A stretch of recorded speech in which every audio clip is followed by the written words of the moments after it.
اور اگر regenerative agriculture میں اس کو لانا چاہیں گے ہم تو یہ کیسے ہو سکتا ہے؟ بالکل.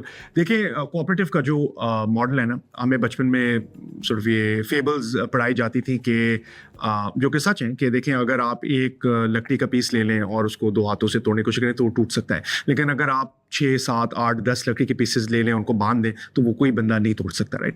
اور کیونکہ وہ اتنا مضبوط ہو جاتا ہے. اسی طرح کوآپریٹوس کا بھی ماڈل یوں ہے کہ سب لوگ چھوٹے چھوٹے پیمانے پر اکیلے جو کام نہیں کر سکتے کیونکہ ان کے وسائل کم ہیں, وہ خود چھوٹے ہیں, جب وہ مل کے ایک بنا لیتے ہیں ایک سپر اسٹرکچر, ایک ادارہ, ایک تنظیم, تو وہ بہت زیادہ طاقتور ہو سکتے ہیں. انگریزی کی کہاوت ہے the sum is greater than the parts, right.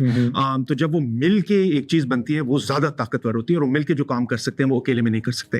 اب اس کے بہت سارے مختلف پہلو ہو سکتے ہیں. ایک پہلو یہ ہے کہ وہ اپنے چھوٹے چھوٹے وسائل کو مل کر جوڑیں اور اس سے بہتر مشینیں لے لیں اور سب کی باریاں لگیں اور اس سے وہ سب مشینیں استعمال کر سکیں جو اکیلے نہیں خرید سکتے, ٹھیک ہے. ایک تو یہ پہلو ہو جاتا ہے, ٹھیک ہے. پھر اس میں اگر ہم ریجنریٹو ایگریکلچر لے آتے ہیں, اور اس میں یہ سمجھتا ہوں کہ ہمیں ایک ہول آف سوسائٹی اپروچ کی ضرورت ہے. اس میں non profit sector, government, private sector اور کوآپریٹوز اگر مل کے اسٹرکچرز بنائیں تو بہت کچھ ہم اچیو کر سکتے ہیں, رائٹ. ہم اپنی پیداوار کو بہت زیادہ بڑھا سکتے ہیں.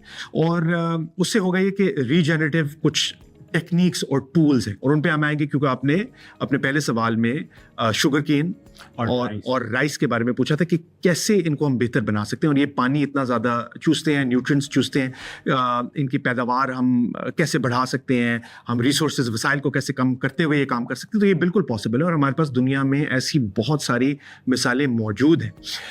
تو یہ ٹیکنیک سکھانا فارمرز کو بہت ضروری ہے, اور یہ مل کے ہی ہوگا, بھائی چارے سے ہوگا, اخوت سے ہوگا. اخوت جو ہے نا وہ بہت ضروری ہے. کسی بھی سوسائٹی کی تقدیر تب تک نہیں بدلتی جب لوگ مل کے اور اخوت سے کام نہیں کرتے, ٹھیک. ہمارے بھائی اور بہن, ہمیں مل کر ایک سوسائٹی میں چلنا ہے.